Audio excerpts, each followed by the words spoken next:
Sábado séptimo de Pascua. Evangelio según San Juan, capítulo 21, versículos del 20 al 25. Pedro se vuelve y ve, siguiéndolos, detrás al discípulo a quien Jesús amaba, que además durante la cena se había recostado en su pecho y le había dicho: Señor, ¿quién es el que te va a entregar?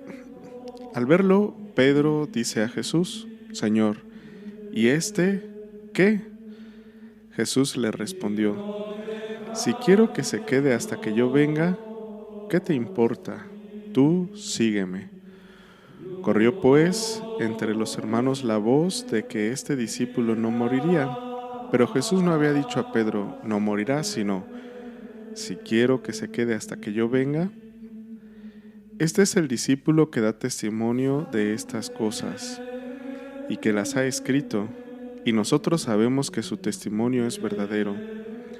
Hay además otras muchas cosas que hizo Jesús. Si se escribieran una por una, pienso que ni todo el mundo bastaría para contener los libros que se escribieran. Palabra del Señor. El Evangelio de hoy empieza con una pregunta de Pedro sobre el destino del discípulo amado por Jesús.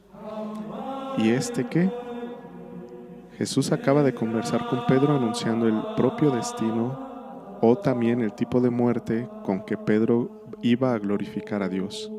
Y al final añade: sígueme. Punto número 1. Pedro pregunta sobre el destino del discípulo amado. En aquel momento Pedro se volvió y vio al discípulo a quien Jesús amaba y preguntó: Señor, ¿y a este qué? Jesús acababa de indicar el destino de Pedro, y ahora Pedro quiere saber cuál es el destino de este otro discípulo.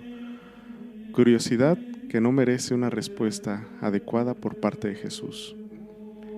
La respuesta misteriosa de Jesús: si quiero que se quede hasta que yo venga, ¿a ti qué te importa? Tú sígueme. Es una frase misteriosa que termina de nuevo con la misma afirmación de antes: sígueme. Parece como si Jesús quisiera borrar la curiosidad de Pedro. Así como cada uno de nosotros tiene su propia historia, así cada uno tiene su manera de seguir a Jesús. Nadie repite a nadie. Cada uno debe ser creativo en seguir a Jesús. Punto número 2. El evangelista aclara el sentido de la respuesta de Jesús. La tradición antigua identifica al discípulo amado con el apóstol Juan e informa que él murió muy tarde, cuando tenía alrededor de 100 años.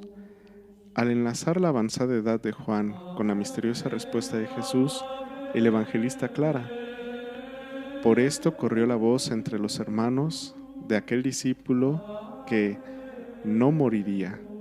Pero Jesús no había dicho a Pedro: no morirá, sino: si quiero que se quede hasta que yo venga, ¿a ti qué? Tal vez sea una alerta para estar muy atentos a la interpretación de las palabras de Jesús y no basarse en cualquier rumor. Punto número 3. El testimonio sobre el valor del Evangelio. Todo el capítulo 1 es un apéndice que fue aumentando cuando se hizo la redacción definitiva del Evangelio. El capítulo 20 tiene este final que lo encierra todo. Hay además otras muchas cosas que hizo Jesús. Si se escribieran una por una, pienso que ni todo el mundo bastaría para contener los libros que se escribieran.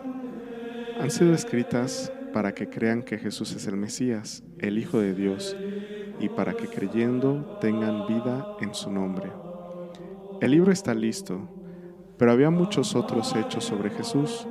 Por esto, en ocasión de la edición definitiva del Evangelio, algunos de estos muchos otros hechos sobre Jesús fueron seleccionados y acrecentados, muy probablemente para aclarar mejor los nuevos problemas de finales del siglo I. No sabemos quién hizo la redacción definitiva, como tampoco el apéndice, pero sabemos que es alguien de confianza de la comunidad, pues escribe: Este es el discípulo que da testimonio de las cosas y que las escribió, y nosotros sabemos que su testimonio es verdadero. El misterio de Jesús es inagotable.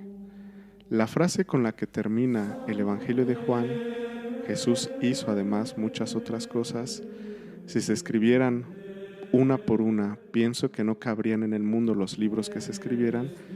Parece una exageración, pero es pura verdad. Nadie jamás sería capaz de escribir todas las cosas que Jesús hizo y que sigue haciendo en la vida de las personas que siguen a Jesús hasta el día de hoy.